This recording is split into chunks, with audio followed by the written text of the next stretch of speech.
श्री आदित्यहृदय स्तोत्रम् विनियोगः। ॐ अस्य आदित्यहृदय स्तोत्रस्य अगस्त्य ऋषिः अनुष्टुप्छन्दः आदित्यहृदयभूतो भगवान् ब्रह्मा देवता निरस्ताशेषविघ्नतया ब्रह्मविद्यासिद्धौ सर्वत्र जयसिद्धौ च विनियोगः। ततो युद्धः परिश्रान्तम् समरे चिन्तया स्थितम् रावणम् चाग्रतो दृष्ट्वा युद्धाय समुपस्थितम् दैवतैश्च समागम्य द्रष्टुम् अभ्यागतोरणम् उपगम्याब्रवीद्रामम् अगस्त्यो भगवांस्तदा राम राम महाबाहो शृणु गुह्यम् सनातनम् येन सर्वानरीन् वत्स समरे विजयिष्यसि आदित्यहृदयम् पुण्यम् सर्वशत्रुविनाशनम् जयावहम् जपे नित्यम् अक्षयम् परमम् शिवम्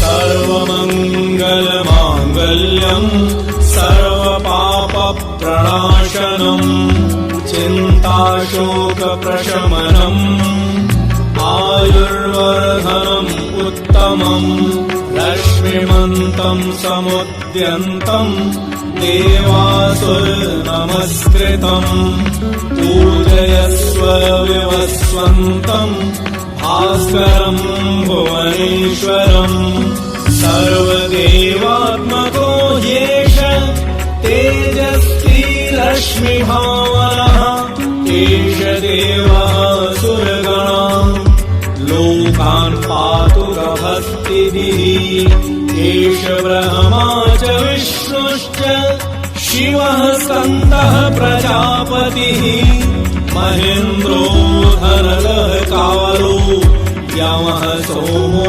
यमाम्पतिः पितरो वसवः साध्या अश्विनौ मरुतो मनुः वायुर्वहनिः प्रजाप्राणा ऋतुकर्ता प्रभाकरः आदित्यः सविता सूर्यः खगः पूषा गभस्तिमान् सुवर्णस्तपनो भानुः स्वर्णरेता दिवाकरः हरितश्च सहस्राचिः सप्त सप्तिर्मरीचिमान्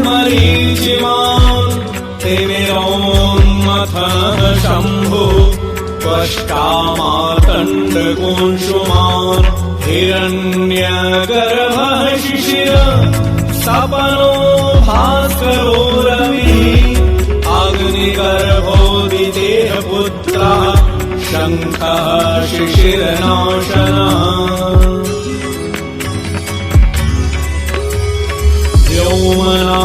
व्योमनाथस्तमोभिः ऋग्यजुः सामपारगः धनुर्वृष्टिः अपां मित्रो विन्ध्यवीथिप्लवङ्गमः आतपीमण्डले मृत्युः पिङ्गलः सर्वतापनः कविर्विश्वो महातेजा रक्तः सर्वभवोद्भवः नक्षत्रग्रहताराणाम् अधिपो विश्वभावनः तेजसामपि तेजस्वी द्वादशात्मन नमोऽस्तु ते नमः पूर्वाय गिरये पश्चिमायात्रये नमः ज्योतिर्गणानाम् पतये दिनाधिपतये नमः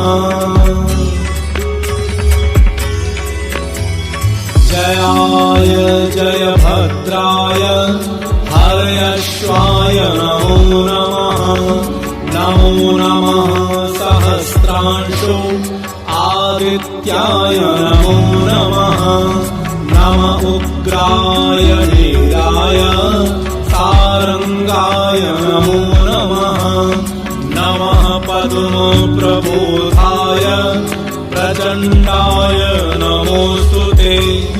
ब्रह्मेशानाच्युतेशाय सूर्यायादित्यवर्चसे भास्वते सर्वभक्षाय रौद्राय वपुषे नमः।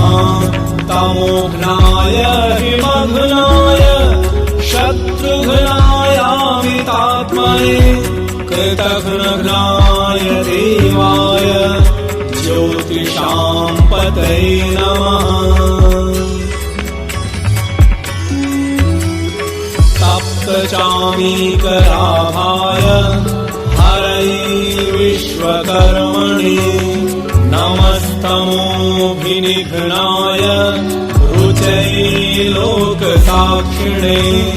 नाशयत्येष वैभूतम् तदेव सृजति प्रभुः। पायत्येष तपत्येष वर्षत्येष गभस्तिभिः। एष सुप्तेषु जागर्ति भूतेषु परिनिष्ठितः। एष चैवाग्निहोत्रम् च फलम् चैवाग्निहोत्रिणाम्। देवाश्च क्रतवश्चैव क्रतूनाम् फलमेव च। यानि कृत्यानि लोकेषु सर्वेषु परमप्रभुः। एनमापत्सु कृच्छ्रेषु कान्तारेषु हयेषु च कीर्तयन् पुरुषः कश्चिन् नावसीदति राघव।